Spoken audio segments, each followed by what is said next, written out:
Good evening, everyone, and welcome to this first commentary meeting of the GA 106 cycle, Egyptian Myths and Mysteries. Let us begin by commenting on this image of the sevenfold process of cosmic, earthly, and human evolution. We will start with the first lecture and what Steiner brings to us.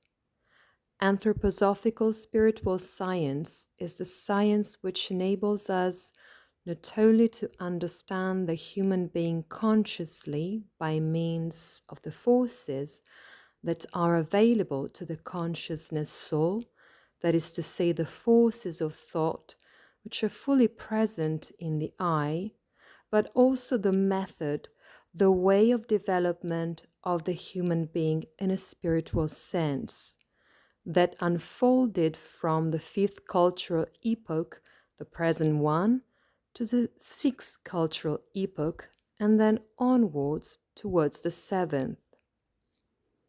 It is therefore not only a body of knowledge and great imaginations, but also a method for gradually freeing ourselves from what guides us unconsciously and which in reality dominates us. By freeing oneself from this domination of unconscious processes, one allows for the gradual fulfillment of the necessities of individual, family, and national group karma, up to the karma of humankind. In learning to develop and eventually attain freedom, degree by degree, with ever-increasing degrees of freedom. Freedom is in fact that spiritual gift that humanity, as a hierarchy, will be able to give to the cosmos by overcoming the fatal forces of karma that still dominate over it. Karma, however, is a gift because it serves the reparation of the events following the expulsion from the Garden of Eden.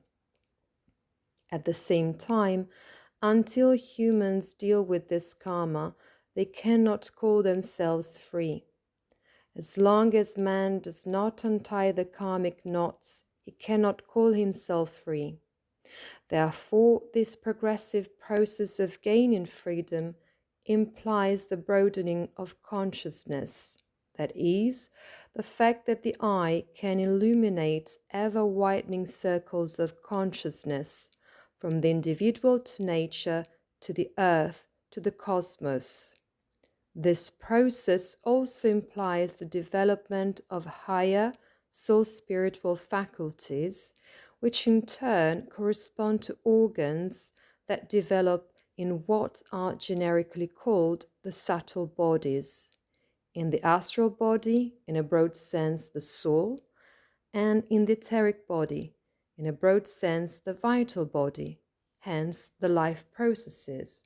Anthroposophy focuses particularly on the transition from our European fifth epoch, also called Anglo-Germanic to be more specific, to the Russian Slavic sixth epoch. We see this transition in the diagram that will serve as a reference for all that will follow.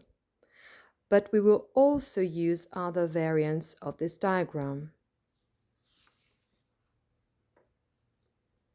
To understand the evolution of the present fifth epoch, it is necessary to understand the epoch specular to it, which came before the mystery of Golgotha. The cultural epoch mirroring our fifth is the third cultural epoch, the Egyptian Chaldaic, as seen here in the diagram. Hence we have the age of Pisces, the age of Taurus, the Anglo-Germanic or European cultural epoch, the Egyptian Chaldaic cultural epoch. The third with the fifth passing through the fourth, approximately halfway through which the mystery of Golgotha occurred. In this way, what was subconsciously placed in the sentient soul, that evolved for the first time in humanity during the third Egyptian Chaldaic epoch, can become fully conscious in the current consciousness soul, in the current evolutionary process of the soul, which will then complete its development, so leading us in a healthy way to the spiritual self in the sixth cultural epoch. So, the third cultural epoch was concerned, in an evolutionary sense, in the divine plan of evolution, with the development of the sentient soul, the fourth with the rational or intellectual soul, and the fifth, the present one, with the consciousness soul. The third and fifth mirror each other, and therefore everything that has been placed subconsciously in the sentient soul will have to become conscious in the consciousness soul through the I, which in fact becomes fully incarnated in the human being after the mystery of Golgotha, around the middle of the fourth of Greco-Roman cultural epoch.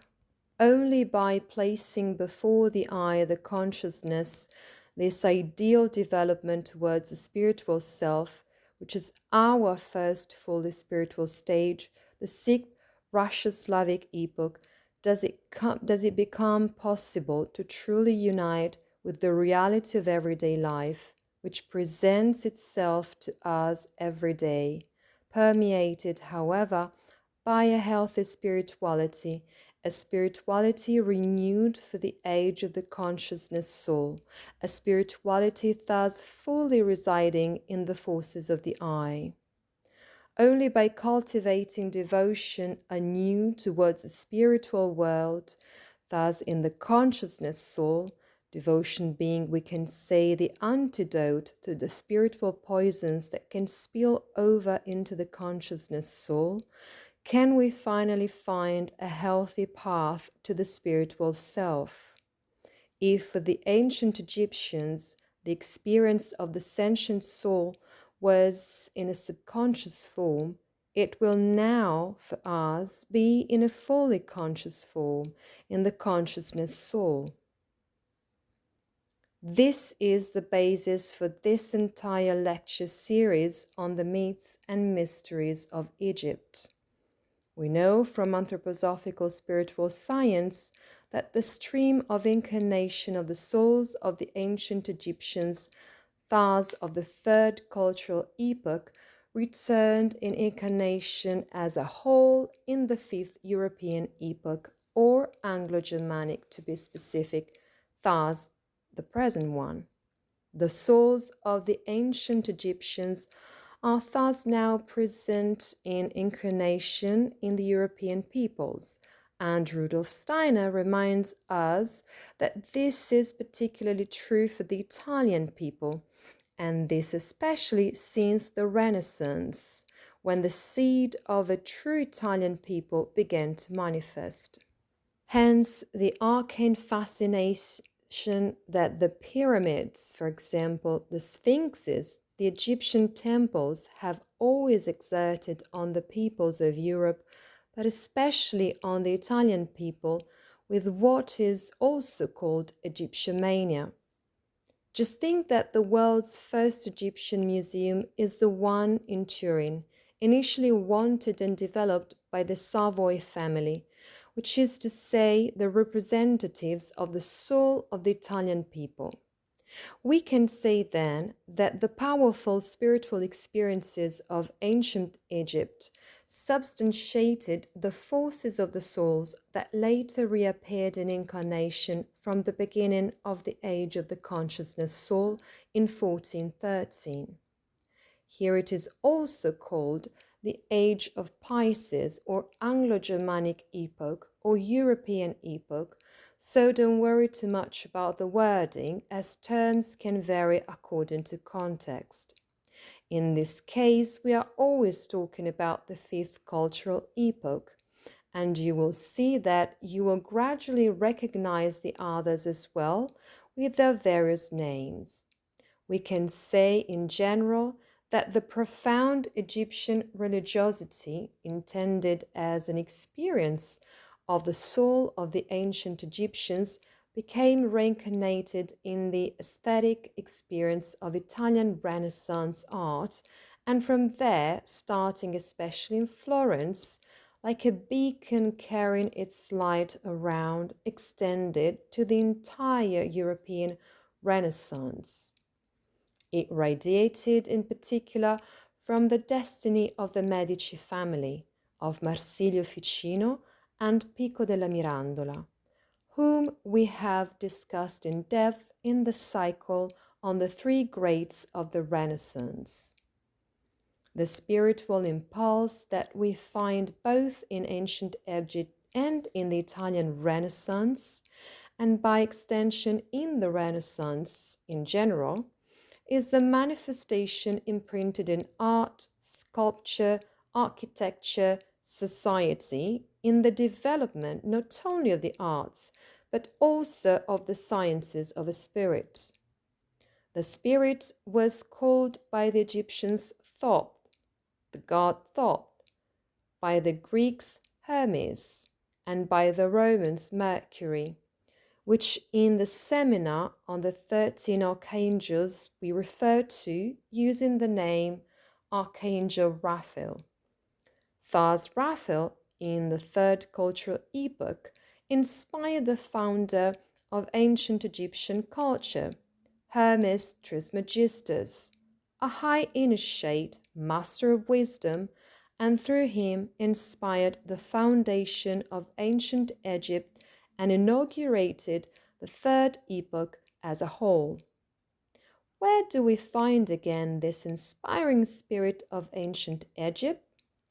Having fulfilled its mission in the third epoch, it returns in the fifth in a new manifestation, precisely in the Renaissance as the spirit of the Italian people.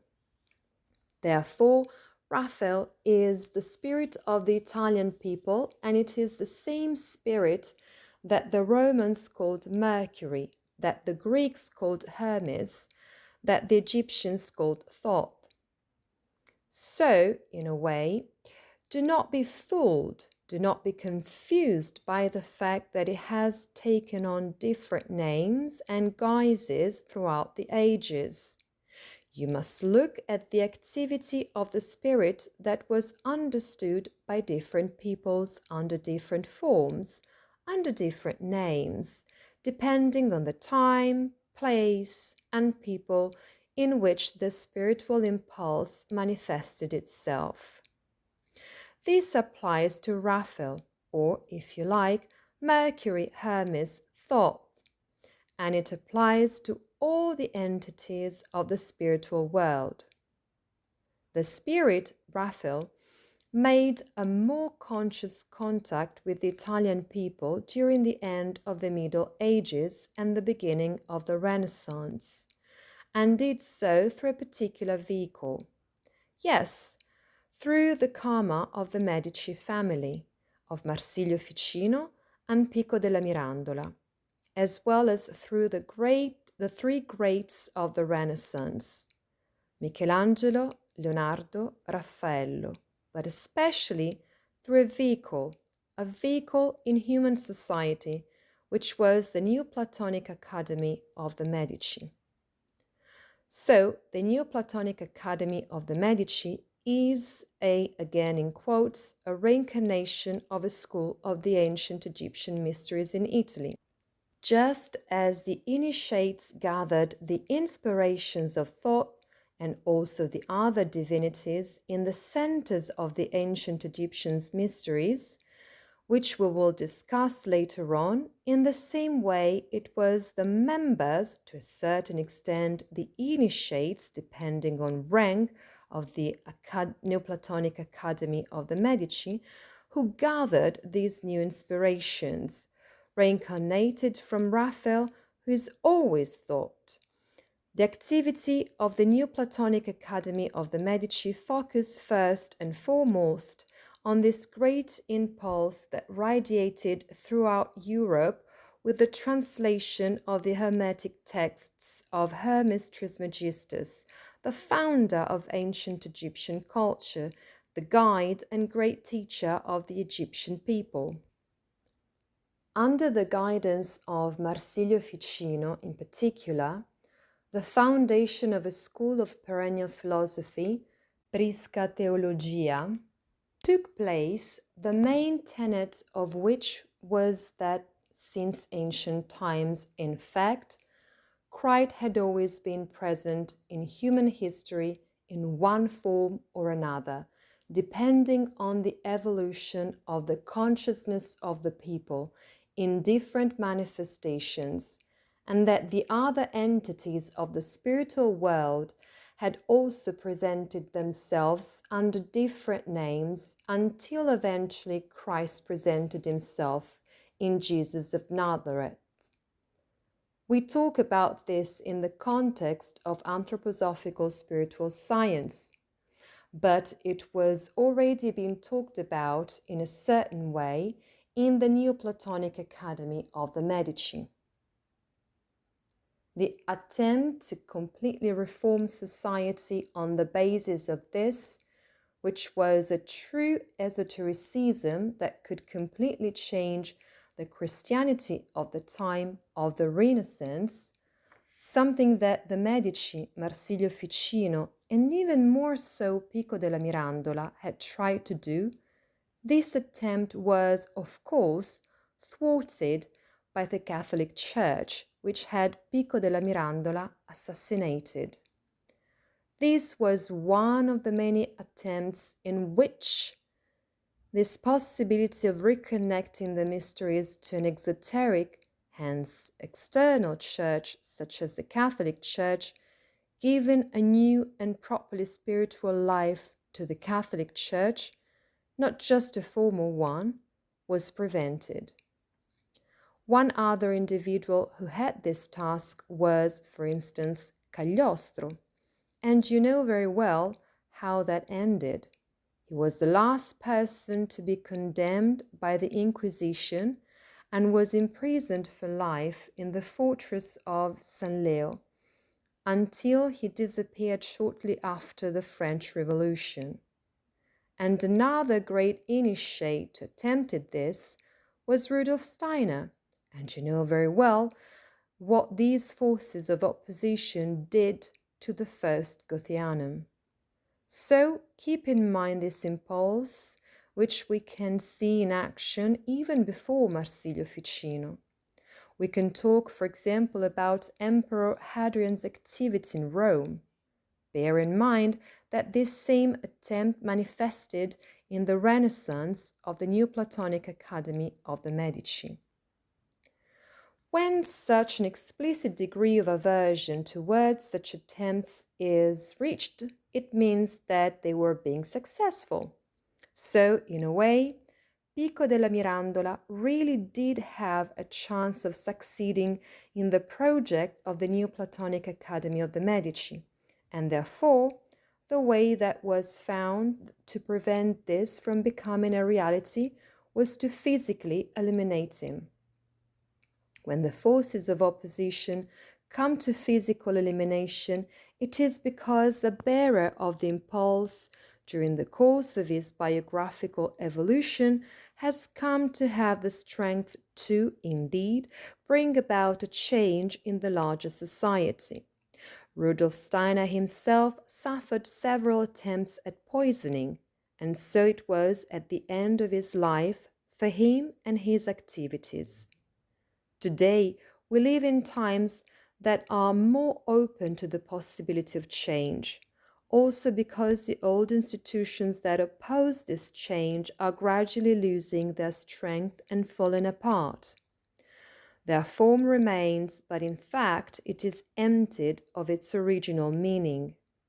So, the work of the Neoplatonic Academy of the Medici, with this perennial philosophy of Prisca Theologia, dealt with the development of the Christian Kabbalah, which was in particular the impulse of Pico della Mirandola and his teacher Marsilio Ficino developed what is called sympathetic magic, which had a connection with the use of astrology in a therapeutic sense.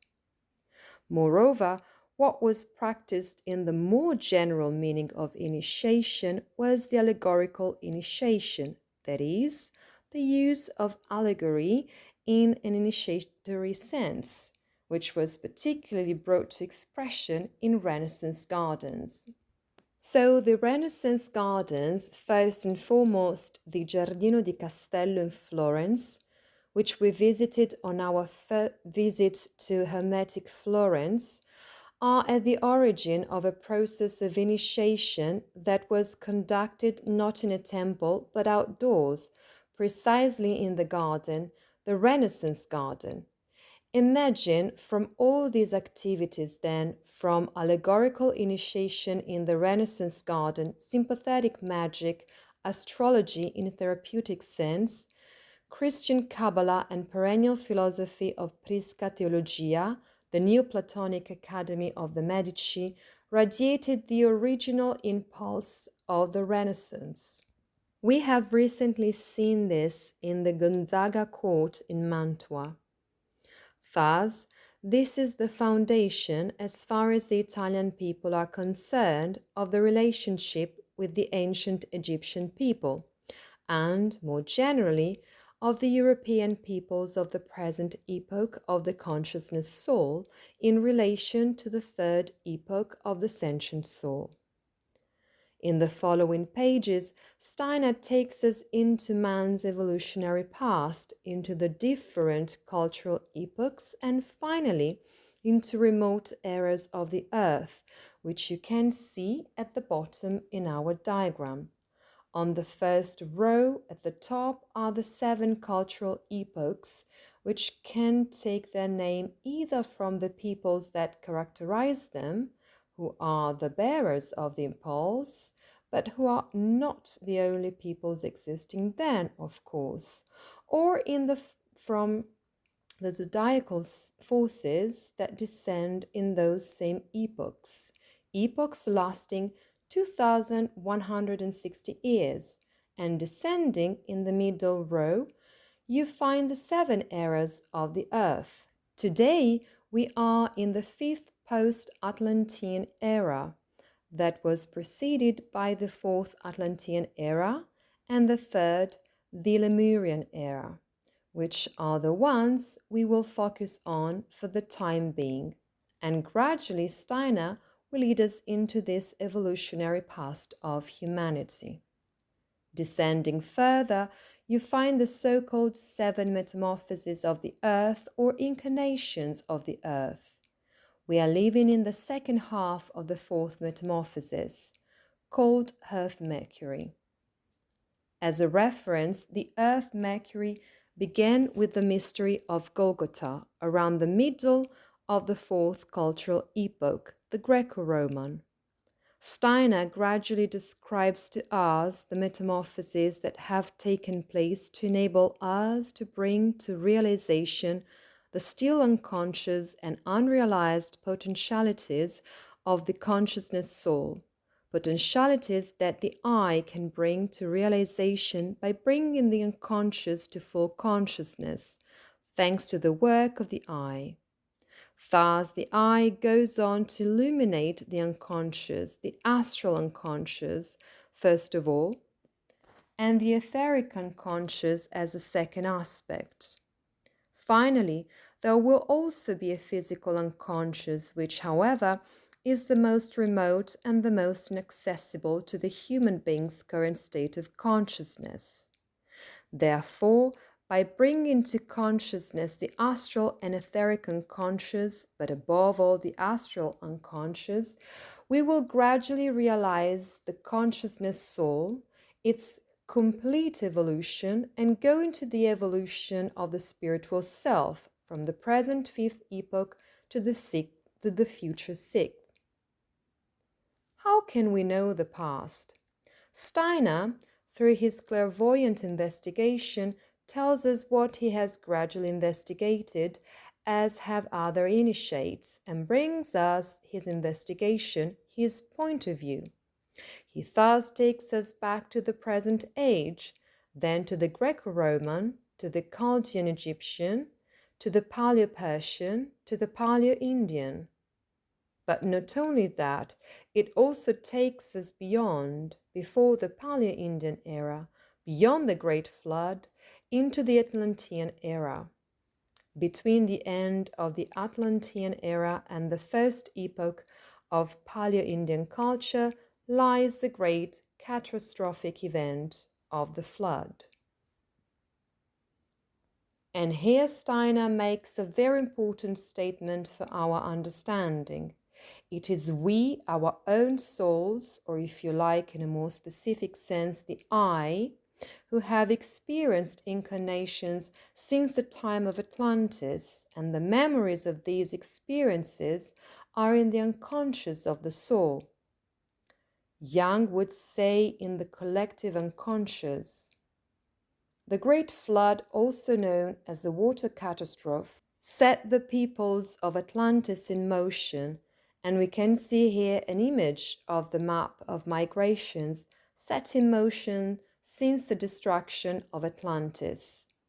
So as to also have a temporal reference according to geology, this catastrophic event on a global scale took place at the end of the Ice Age, in what is called the Younger Dryas, so between 13,000 and 12,000 years ago.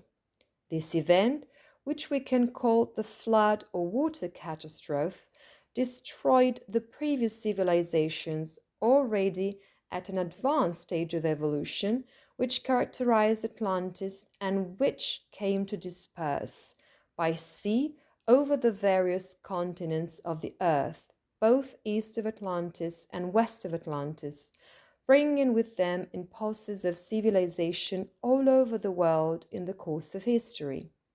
In particular, both to what is called the Old World, thus Europe and Asian parts of Africa, especially the north, but also to the Americas, both north and south. This differentiated migration, as we can see on the map, also corresponds to different oracles, the 7 oracles of Atlantis, which, thanks to indications received from the spiritual world, dispersed both the initiates who represented these oracles and the people who were led by these initiates in the different directions that we can see here, and some of these we will discuss shortly. A great migration, therefore, took place. We are particularly concerned with that which took place from the west to the east, so from Atlantis to the east, which is seen here in the colors blue and green. So our souls in the bodies of the Atlantean peoples experienced this same migration from west to east through what has been called the Pillars of Hercules, located in the Mediterranean Sea in the Strait of Gibraltar. Steiner focuses in particular on the current of migration that gradually descended from the north of Ireland through Ireland, Scotland, Holland, France, and Spain, going on to populate the 3 continents of the Old World, Europe, Asia, and Africa, especially the north. This current, which is the one in blue in the picture, is the so-called stream of the Northern Mysteries, which was heir to the initiatory wisdom of the Oracle of Jupiter of Atlantis. But we must realize that the peoples who migrated out of Atlantis, guided by the initiates, once arrived in other lands, in other continents, encountered other peoples who were already there, in the three continents of the Old World, and also in the New, even in South America, as you see indicated here on the map by these red squares. In the Old World, in particular, they met peoples who were part of the stream of the mysteries of the South, marked in green, who were heirs of the oracle of Venus and Mercury in Atlantis. Thus, the Atlantean peoples coming from Ireland came in contact with the pre-existing peoples who inhabited the Old World, as well as marked by the red squares, with peoples who were already present from an era even earlier than that of Atlantis, namely the Lemurian era, heirs of the oracle of Lemuria of the great primordial mother. And so you see that, in essence, they occupied the south of the world, more or less below the equator, in the Tropic of Capricorn, in the band between the South Pole and the equator, and to some extent they are still present today. Just as the Atlantean era was destroyed by the catastrophe of water or flood, the Lemurian era ended in a catastrophe called the fire catastrophe that destroyed the primordial human civilization. But some survived. The civilizations that survived the fire catastrophe are those marked by the red squares. These peoples, both migration currents, and we have not mentioned the migration current from Atlantis to the Americas, north, center, and south, but there is also this. So the Northern Mystery Current, the Southern Mystery Current, and the Lemurian Mystery Current, all of these peoples began to live in the evolutionary consequences of the flood. That is, in the forces of the evolution of consciousness proper to the present age, the fifth post-Atlantean or post-Atlantean age as seen here.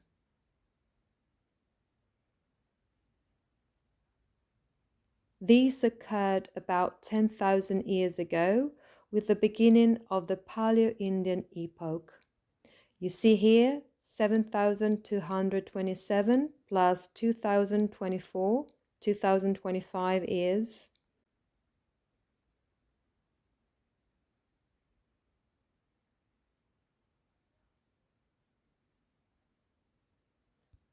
However, if you're interested in delving into this aspect of the transition from the Atlantean era to our own post-Atlantean era, that is to say from before to after the Great Flood, especially from an archaeological point of view, the evidence is abundant.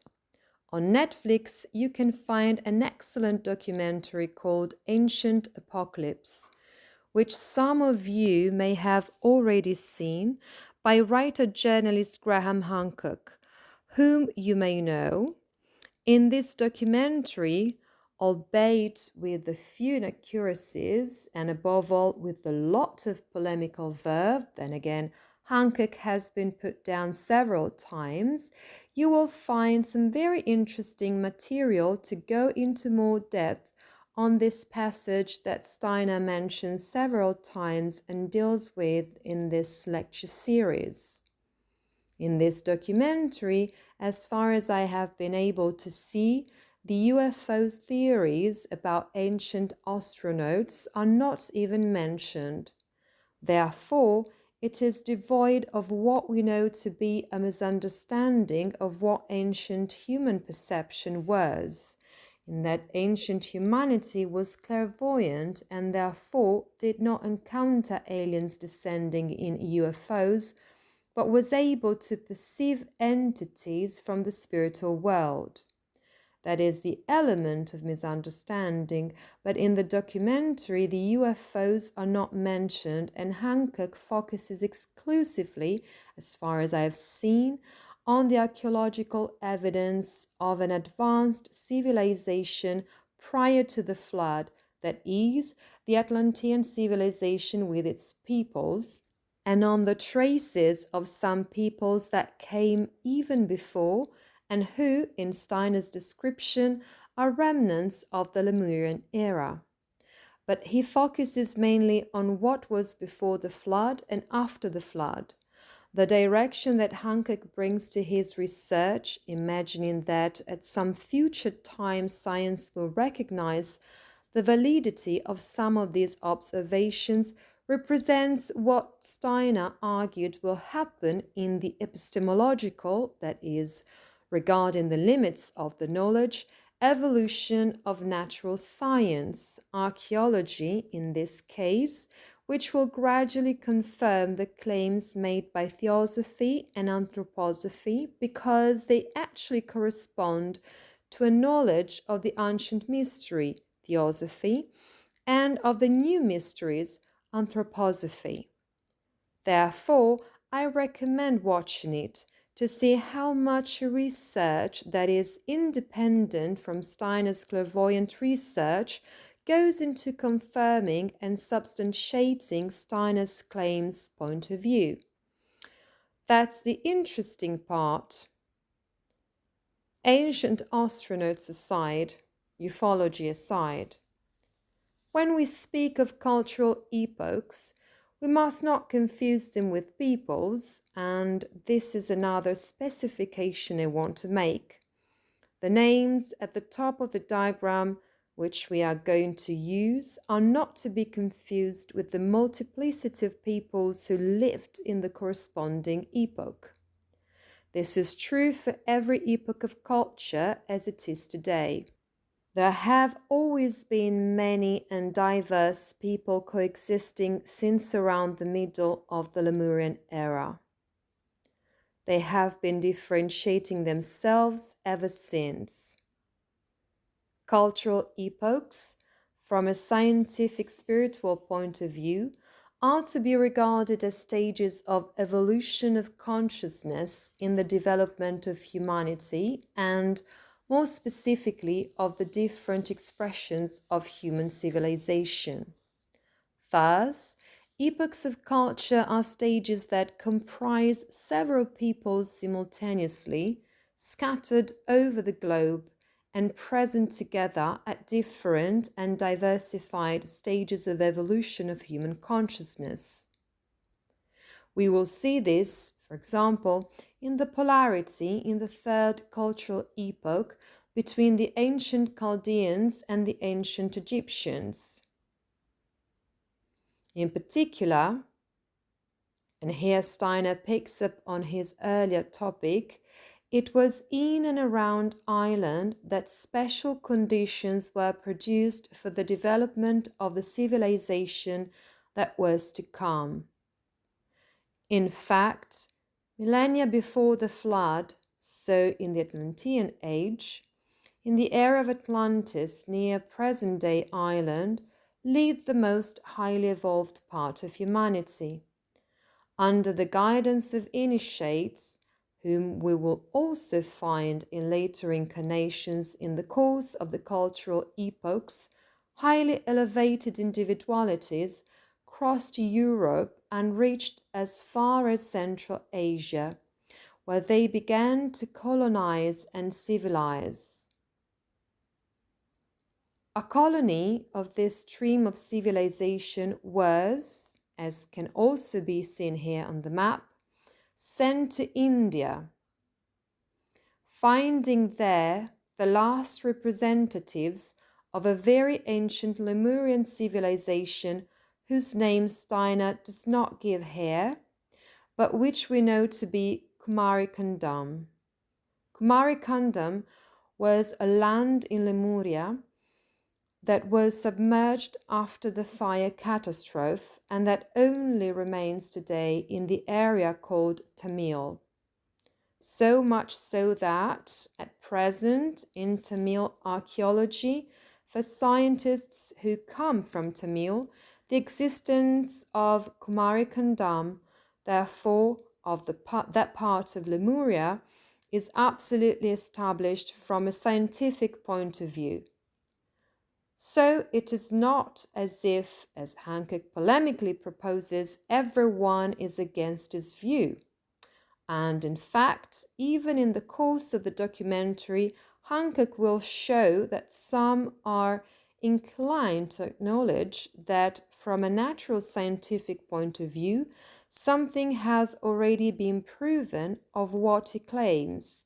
For example, about an advanced civilization prior to the Great Flood.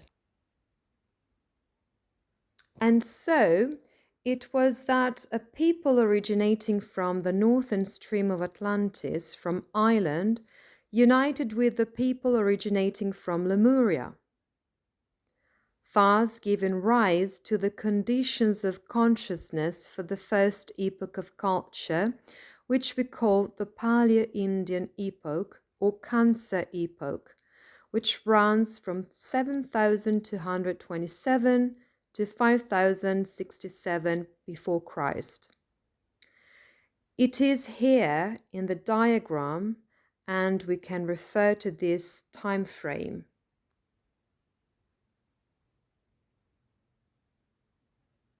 We will see more of these diagrams that will help us to understand as we go along.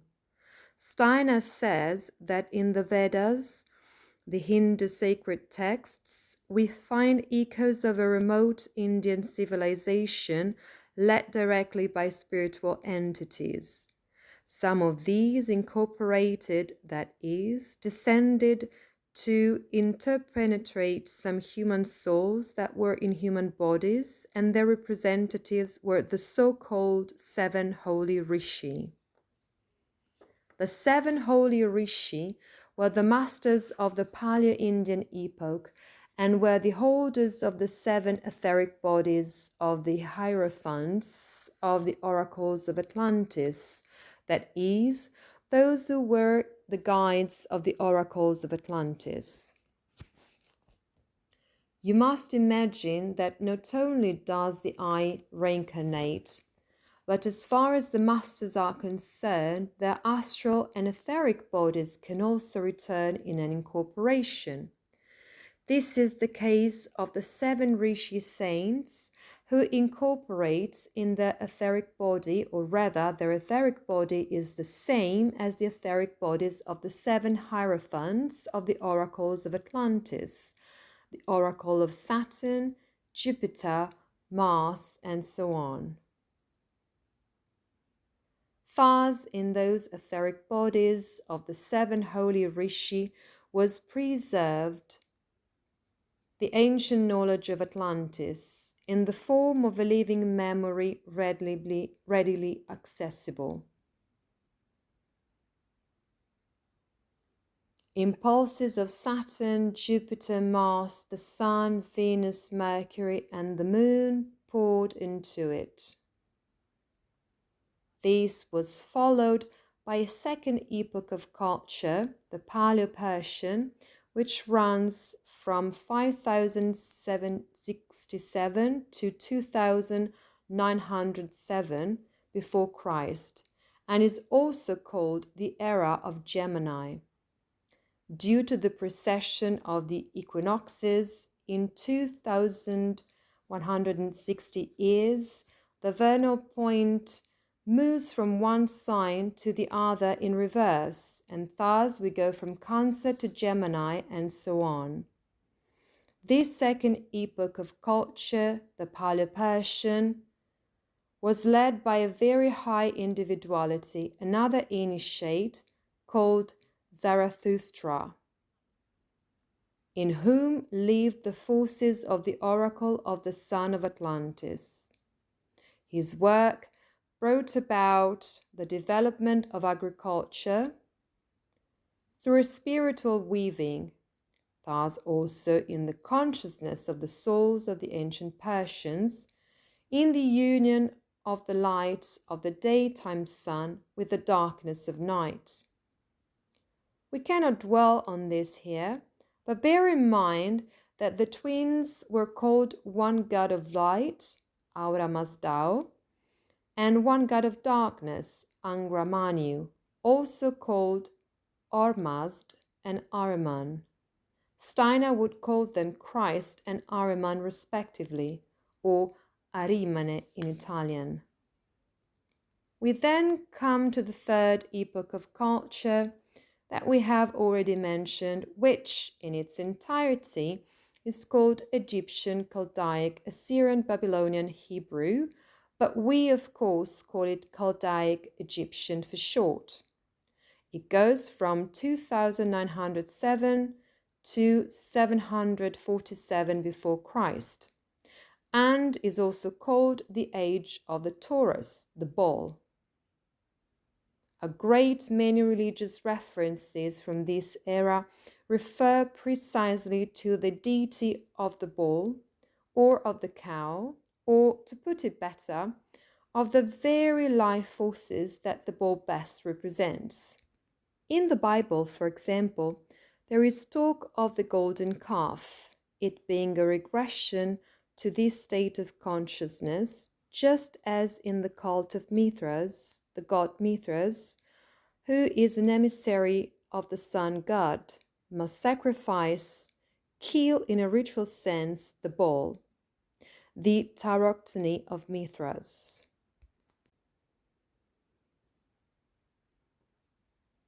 The Egyptian Chaldaic civilization had its beginnings in the area that goes from Asia Minor to North Africa, as can be seen here on the map. Its main method of developing consciousness was astrology, which at the time was intrinsically linked to astronomy.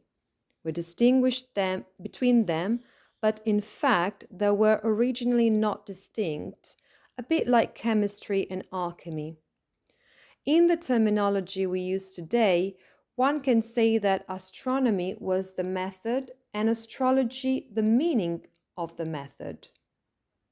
But we will speak for simplicity's sake of astrology, bearing in mind that there was also the element of astronomy, as we call it today. And here we see a polarity that I mentioned earlier. Chaldeans developed astrology in the macrocosmic sense, therefore mainly the aspect of relationship with spiritual entities that have the stars as their bodies, and the astrology they developed is the astrology we still call Chaldean astrology. The Egyptians, on the other hand, took what we call astrology in a microcosmic sense, that is, how it imprints itself in the soul of man, how these impulses that emanate from the spiritual entities which have the stars for bodies imprint themselves in our soul, in our astral body. It is like a little firmament within us. This third epoch of culture, to which we will devote particular attention in this lecture series, is followed by the fourth epoch of culture called the Greco-Roman, which runs from 747 before Christ to 1413 AD, also called the epoch of the ram or the lamb. This fourth epoch, more or less halfway through, sees the coming of Christ, with that event called the mystery of Golgotha. Also called by Steiner the turning point of time, it is the year zero of Earth's evolution and goes from 0 to 33. All the events that occurred from 0 to 33 are described by the Gospels, by the New Testament, according to 4 points of view, which are the 4 Gospels. Extending these to the further apocryphal or Gnostic Gospels, we arrive at a kind of sphere of viewpoints that ideally lead back to the 12 viewpoints, which are then the disciples of Christ Jesus. So, this turning point of time, as we see it here in the diagram, you have to imagine it about halfway through the fourth epoch of Greco-Roman culture, or the epoch of Aries, will lead to the development of the present fifth cultural epoch, the European or Anglo-Germanic epoch, which began in 1413, is still going on, and will end in 3573 AD. This is also called the age of Pisces, the fish, so much so that Christ is called the fish. I will make you fishers of men, precisely because it inaugurates these processes that will begin in 1413 until 3573. As I was saying, our efforts in following anthroposophical spiritual science and practicing anthroposophical spiritual science, because it is not enough just to study it, will take us from the present fifth epoch to the sixth epoch of culture, the future Slavic, also called the epoch of the spiritual self or of Aquarius, which will go from 3573 to 5733 AD. And finally, the seventh epoch of culture, the future American, which will go from 5733 to 7893 AD, also called the Age of Capricorn, when our entire fifth post-Atlantean era, that is after the flood, will end with another catastrophe, called the air catastrophe, or the war of all against all. Then after this, in which two opposing currents of humanity will clash, which will have already been generated in the sixth cultural epoch and will increasingly polarize, and they finally clash, the times of the apocalypse proper will begin after the end of the future seventh epoch of American culture, or the Age of Capricorn. A law of cosmic evolution called the law of cosmic recapitulation applies to all processes of organic development and requires that everything that develops needs to recapitulate previous stages of evolution before new stages can be added. This law of cosmic recapitulation states that what had been before is recapitulated and will be afterwards, but in a new form. And so, we understand why Steiner calls the mystery of Golgotha the turning point of time, as it acts as a watershed, a mirror of evolution, or in another image, the pivot of a balance between the two scales. Everything that was before the mystery of Golgotha is mirrored after the mystery of Golgotha by being reversed. Everything is mirrored specularly from one side to the other of the mystery of Golgotha.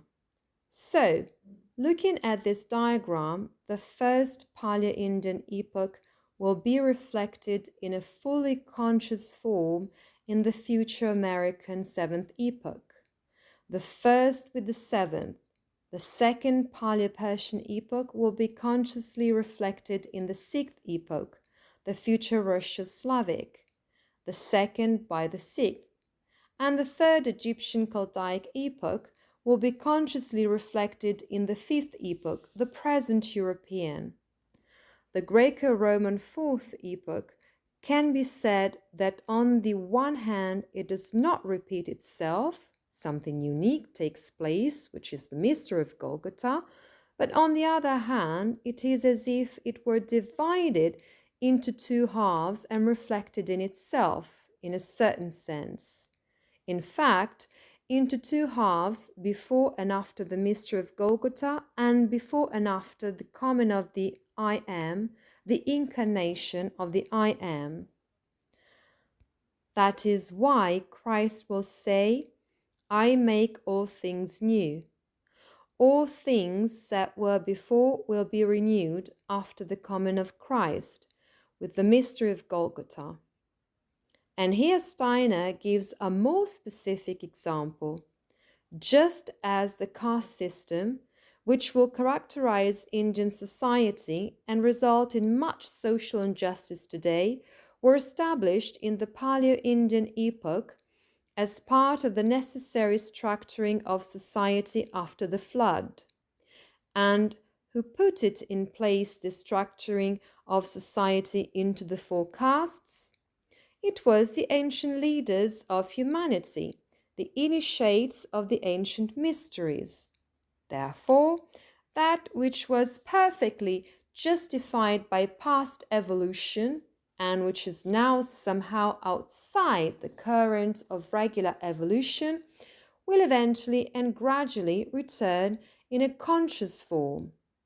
In the Paleo-Indian epoch, souls were in fact classified, distinguished into castes by the ancient initiates, by means of clairvoyant perception, in such a way that the disposition of the soul was respected, and the souls themselves recognized this, obeying the indubitable wisdom of the ancient initiates. I said earlier that in the seven holy rishis, the guides of the Paleo-Indian epoch, there lived incorporated the etheric bodies of the hierophants of the oracles of Atlantis, who preserved the memory of their direct communication with the gods who ruled the seven oracles of Atlantis. Thus, the caste division of the Paleo-Indian epoch responded to a cosmic law that was carried through the human evolution.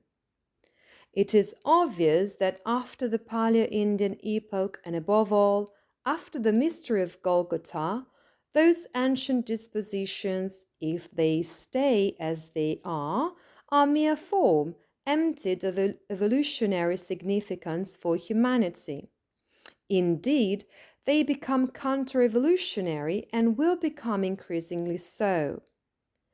This original spiritual impulse, which in the Paleo-Indian epoch was configured as the caste system, will be found again in the seventh cultural epoch, the future American, metamorphosed form adapted to human evolution in that future epoch. This means, as we will see, that in our incarnations in the seventh cultural epoch, the one closest to the apocalypse, we will experience how human souls will organize themselves into spiritual communities. Today, there are only attempts at such spiritual communities, but anthroposophical spiritual science allows us to get more and more connected to this approach. We have already spoken about this elsewhere, again as part of the Pleroma impulse, that the esoteric school is in fact a seed for a future image and at the same time a laboratory for the creation of spiritual communities. These spiritual communities will eventually be structured as living organisms, superorganisms, composed of many individuals who come together in circles to form the organs of a spiritual community in which human souls will cooperate together according to their own qualities developed in all previous incarnations, in the seven cultural epochs, and even earlier in Atlantis and on the later part of Lemuria. Thus, a division of labor will take place not through competition but through cooperation. This will be true for the regular current of humanity, but there will also be an irregular current which, of course, will have an entirely different inner disposition. Thus, the division of labor will take place so that all souls can express their potential, according to the principle of harmony, that is to say, of diversity united in a unity of spiritual aspirations. Unity in the spiritual world, in the yearning for the spiritual world, and diversity as the organs of the spiritual community. We can imagine a community made up of circles, intertwined to realize an ideal, a spiritual aspiration. And these will be the communities that have chosen Christ. In the book of Revelation, they are called the chosen ones of the Christ, or rather, the chosen ones, we can say, of self-consciousness, the chosen ones of the I Am. We can also call them that. This means that they themselves will have chosen to remain in the evolution of the I Am of self-consciousness. And therefore they will choose to come together according to their own inner soul dispositions, expressing their potential in the community. Today, we can observe this, shall we say, in a prophetic form, in the life of bees, in what is the superorganism of the beehive, which gives us a picture of the future evolution of humanity, obviously adapted to the being of the bee insect. Thus, this is how the ancient Indian castes of the first epoch will be reincarnated in the seventh epoch, although in that distant future they will be fully conscious and spiritualized.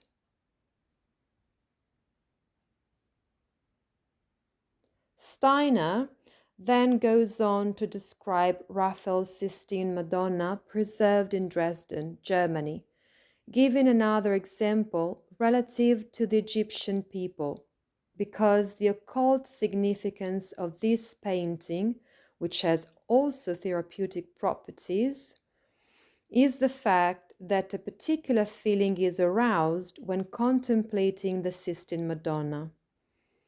It also happens when contemplating other images of the Madonna in the Renaissance, but this one is particularly emblematic because the depth of feeling that we perceive moving through us as we contemplate her is a reminder of the ancient Egyptian era, of our incarnation in the ancient Egyptian people.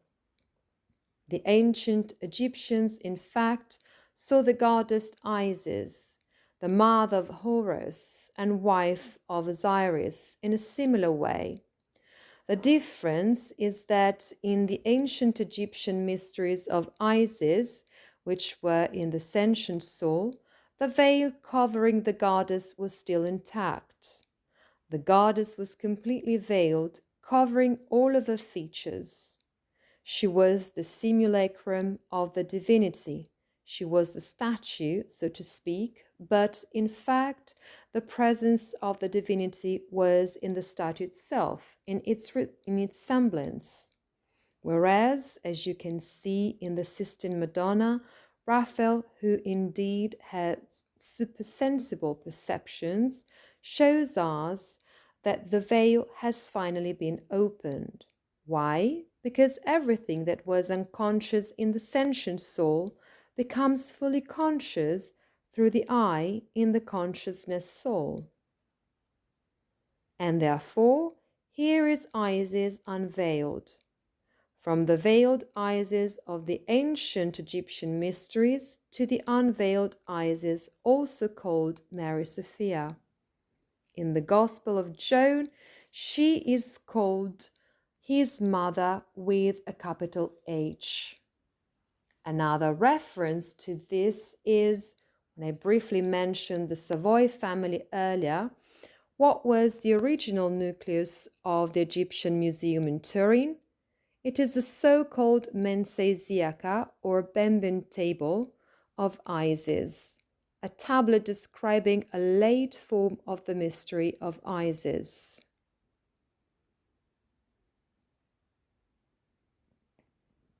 Hence, the ancient Egyptian who was initiated into the mysteries of Isis by contemplating the goddess through the veil of Isis experienced in his sentient soul the words that you see here are inscribed on the pediment of the temple and on the base of the simulacrum of the goddess. I am Isis, I am all that has been, all that is, all that will be. No mortal has ever lifted my veil, and the fruit I bear in my womb is the Son. What is the baby Jesus also called in an occult sense? He is called the Sun Child. The Christ is the spirit of the Sun. The goddess Isis appeared as the divine feminine, the goddess of nature, prodigal of her multiform and multicolored abundance, but whose power of generation was inaccessible still. That's precisely the veil of Isis. Thus, one lived in the consequences of the fertility forces of nature, of the goddess nature, in a sense Isis, the divine feminine manifesting itself in nature. One could not directly access the force that produced such abundance of life. And at the same time, to a modern day observer of the present cultural epoch of the consciousness soul, the contemplation of the Madonna, the Sistine Madonna in particular, allows one to collect one's thoughts in profound devotion. Isis reappears in the Madonna, and the Madonna is a reminiscence of Isis, just as the child whom the Madonna holds in her arms is Horus in the arms of Isis. It is particularly touching to look at these statuettes of Isis with the infant, Horus, especially those that date back to a time when this cult had been banned, in a sense had been cornered by the priests of a decadent cult called the cult of Amun-Ra. For example, the great queen Hatshepsut had cultivated the cult of Isis in secret, despite the decadent cult of Amun-Ra, and in the Sancta Sanctorum of the temple of Hatshepsut, in a shrine dedicated to Isis with the infant Horus.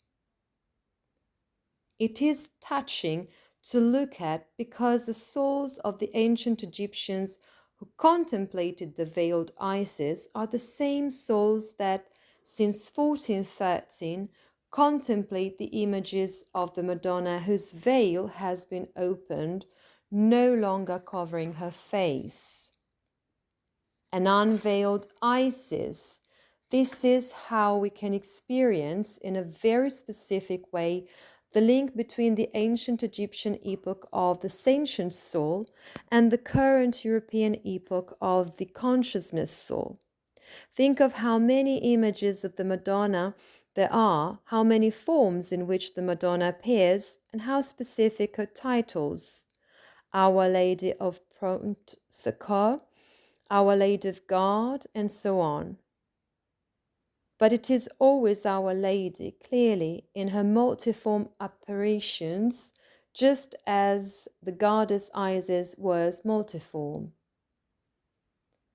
Therefore, every time we contemplate the image of the Madonna and Child together, one can simply go to a church and stand in contemplation of a Madonna, of an image of Madonna and Child.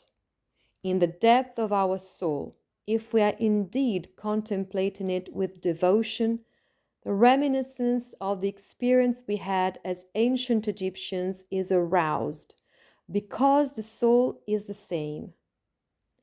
This is as a reminiscence of the cult of Isis or of the mysteries of Isis, both for those souls who practice the cult of Isis and for those souls who were initiated into the mysteries of Isis and thus had already in the Egyptian epoch a greater understanding of them, albeit always in the forces of the sentient soul, which was then evolving.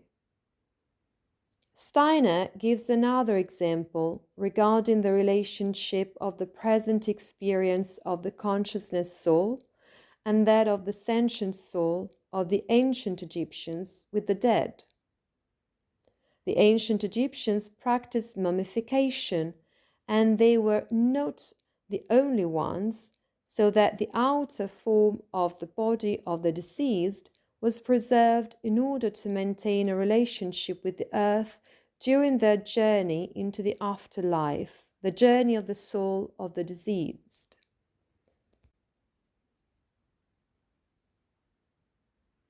Objects were placed in the tomb, which allowed the deceased to orient themselves in the post-mortem life. Our souls, therefore, also lived in bodies of ancient Egyptians, and this is an interesting realization, especially for those who have been to Egypt or if you go to the Egyptian Museum in Turin, for example. Our souls have lived in the bodies of ancient Egyptians, and some of them certainly underwent the mummification process. So they may have been preserved. They may later have been destroyed or decomposed, but some of them are still present and preserved. These too can be contemplated in a way, of course, without claiming that what we are observing is really our own body as ancient Egyptian, but as an inner experiment, observing a mummy and realizing that it was the body of a soul that is again in incarnation in the present age. When crossing the threshold of death, the human soul leaves behind the physical etheric body and lives then in the astral world, which is the world where the deceased spend a part of their post-mortem existence, their post-mortem life, in such a way that the soul of the deceased, in approaching the sun and passing through the sphere of Earth, Moon, Mercury, Venus, and then in the sphere of the sun, can turn its supersensible gaze to the earth in a different way. What is it that can change about the gaze of the deceased towards the earth if their physical body, the form of their physical body, has been preserved like a mummy, or instead buried in the earth and thus decomposed or cremated into ashes? To summarize, we can say that these are like three stages of connection with the earth that the soul of the deceased can have by turning in its post-mortem life, with the consciousness, of course, towards the earth. We can say that the mummy creates the greatest connection with the earth. Burial is intermediate and creates an intermediate connection because obviously the physical body is dissolved in the substances of the earth, and cremation is the one that induces the greatest liberation from the earth, because obviously it is consigned to fire. So in ancient Egypt, mummies had a magical function. They served as landmarks, like placeholders for the souls of the dead who crossed the threshold of death and at some point turned their consciousness towards the earth. The souls of the dead looked at their mummy and recognized it as the physical body to which they had been bound in incarnation.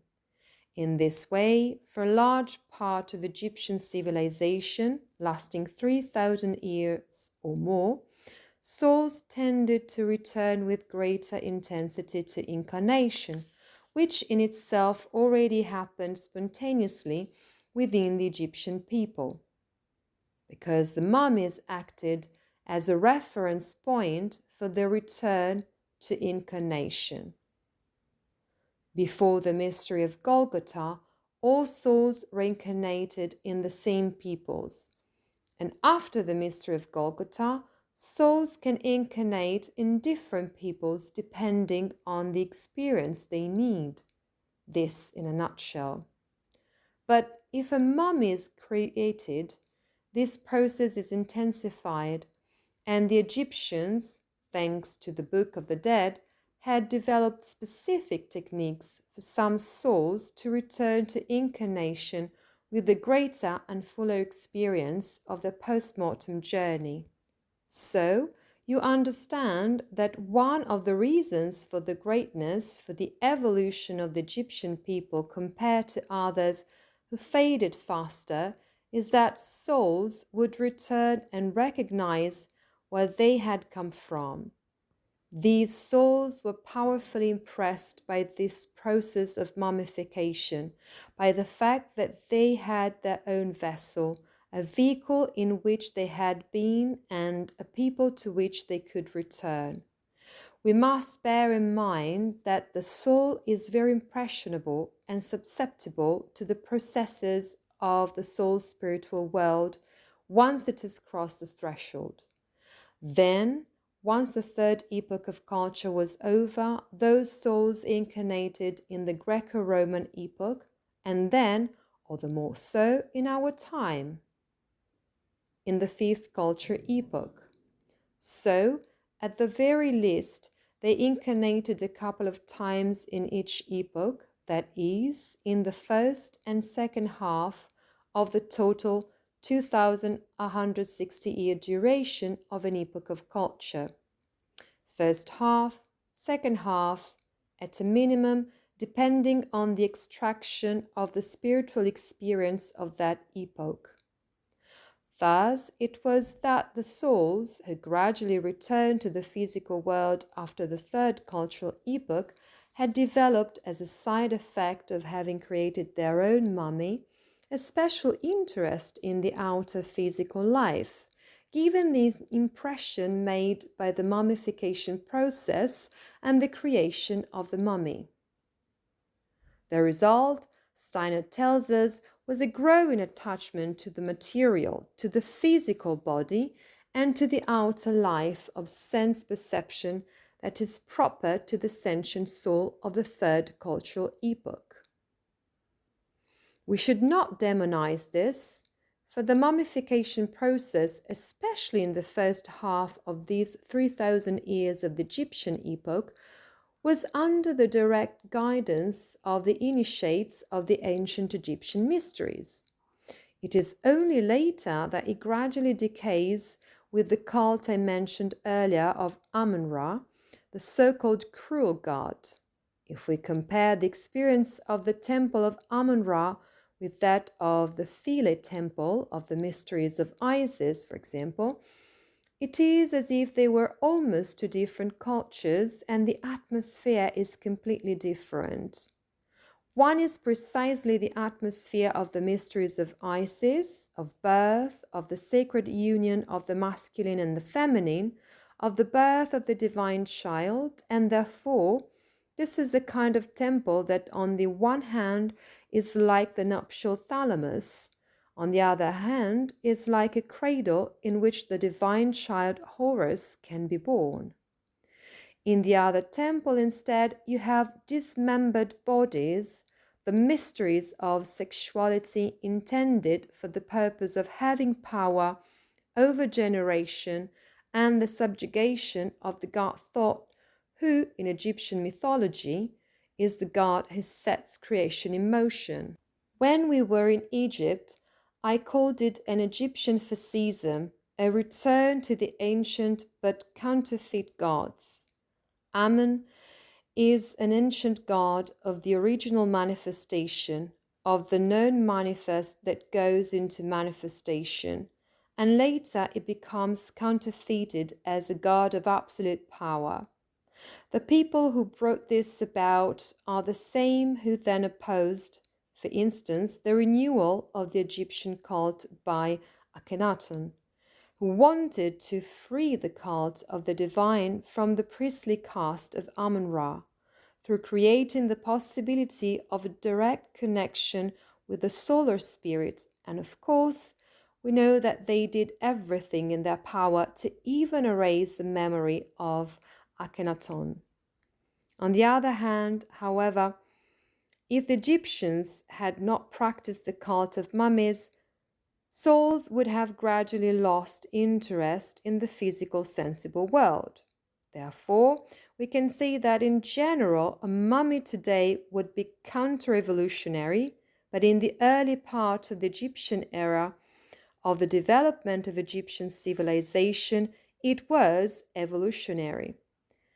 We are moving from a consciousness that in the Paleo-Indian epoch held physical sensible reality to be mere illusion, Maya, to the Paleo-Persian epoch in which human souls were afraid of matter because it harbored the spirit of lies, Hariman, to an Egyptian epoch in which people had to begin to take an interest in the transformation of matter, what we today call alchemy. The initiates had arranged for mummies to be created in order to take an interest in the sensitive physical world. But today, that would be counter-revolutionary. Today, we can say that the appropriate way of taking care of the physical body after death would be burial in the ground, in the case of someone who has not developed a spiritual life, and cremation if a spiritual activity has been carried on in practice, as for instance, through a meditative practice, because meditation, in the correct sense of evolution, stimulates the consciousness and thus our free choices to take an interest in matter in the sense of its transmutation into spirit, of illuminating matter with the light of the spirit. The practice of mummification first originated with Egyptian initiates, who, inspired by thought and through their great teacher Hermes Trismegistus, the founder of ancient Egyptian civilization, led humanity to take an interest in the physical world in order to evolve the perceptions of the sentient soul in a healthy manner.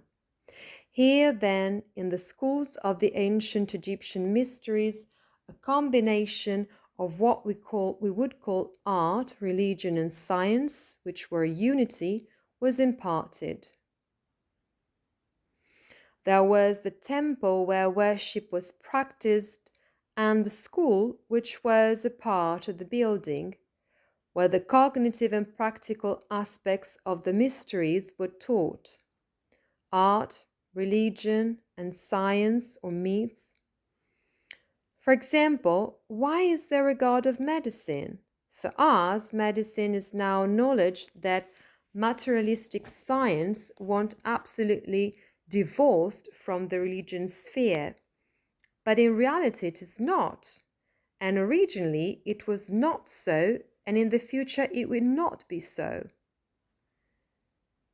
It is only a consequence of the fact that our age of the consciousness soul needs to feel abandoned by the spirit in order to be able to choose it freely, consciously.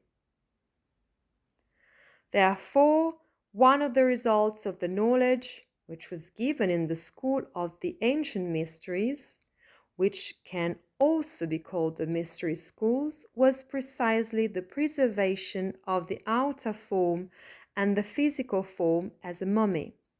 Mummification was practiced moreover in other ancient civilizations of the world, as you can also see in the documentary I mentioned earlier. And it had the same evolutionary significance, that is, to allow souls to be interested in the physical sensible world instead of wanting to be in the spiritual world, to seek spiritual experience through the physical sensible world, thus transmuting matter. We come to the conclusion. Once they had crossed the threshold of death, the ancient Egyptians experienced the ascent from the physical sensible world, from the etheric region that envelops the earth, which is the etheric body of the earth, into the astral world, from the lower planes as they went to the higher ones. First, through purgatory, also called Kamaloka, which is the sphere of the moon, and then ascending through the middle and higher regions of the astral world to the sun. Thus, on earth, in the physical sense, the physical body is left behind. In the earth is etheric body, the etheric body is left behind. The I and the astral body continue their journey of ascent past the sphere of the moon, which is purgatory, and from there they pass to the sphere of Mercury and the sphere of Venus, ascending. Then above is the sphere of the sun, where the departed become fully united with the activity of the sun, the spiritual activity of the sun. So, the soul of the ancient Egyptian, once deceased, experienced a world of imaginations, an astral world, still fully illuminated by the spirit of the sun. Why? Because we're talking about the time before the mystery of Golgotha, about the age immediately preceding it. It is the age of Taurus. And there the soul of the ancient Egyptian, once deceased, experienced the astral world still illuminated by the spirit of the sun. The sun spirit, having undertaken its descent from the abode of the sun in the third age of culture, was passing through the astral world. That is the same spirit, the spirit of the sun, or Elah of the sun, whom we call Christ, who about halfway through the Greco-Roman epoch became incarnate in Jesus of Nazareth and accomplished the sublime mystery of Golgotha. Why is it said in Matthew's Gospel that Jesus and the Holy Family must flee to a safe place beyond the borders ruled by Herod, who would kill all firstborn children? Why is he brought to that particular land? Because on the journey to Egypt, the astral body of the one we call Hermes Trismegistus enters Jesus. With all the knowledge, devotion, and volitional impulses that had been cultivated by the ancient Egyptian people. And on the other hand, the etheric body will be that of Moses. Astral body of Hermes Trismegistus, etheric body of Moses. Moses and Hermes Trismegistus were the first disciples of Zarathustra in the Paleo-Persian epoch, obviously in a different incarnation with different names. You can also find this in the New Platonic Academy of the Medici, so much so that if you go to the Cathedral of Siena on the floor, hoping it is accessible because they sometimes cover it in one way or another, in addition to the images of the Wheel of Fortune of the tarot cards, you will also find an image of Hermes Trismegistus. It says, coeval contemporary, or if you like, living at the same time of Moses, because, as I mentioned earlier, they knew perfectly well in the Prisca Theologia that these two individualities had returned from disciples of Zarathustra to two maestri, one who founded the ancient Egyptian people, starting the civilization of the ancient Egyptian people, Hermes Trismegistus, and the other within the Egyptian people who led the Jewish people, Moses, whose real name is Thutmose, who would then be a secret continuator of the cult brought by Akhenaten, the direct cult of the sun, albeit with modifications that were suitable to a people like the Jewish people. That this is how the souls of the Egyptians would pass through the gate of death and experience the descent of the spirit of the sun that would take place over the following millennia, over the centuries, up to the baptism in the river Jordan. Here, in this way, Steiner makes us aware of our evolutionary past as humanity, so that we can take responsibility for our evolutionary future as humanity and keep in mind that it is a continuous interweaving of evolution, of the divine plan of evolution in intimate devotion of man, humanity, of nature, the realm of nature, of planet Earth, of the cosmos.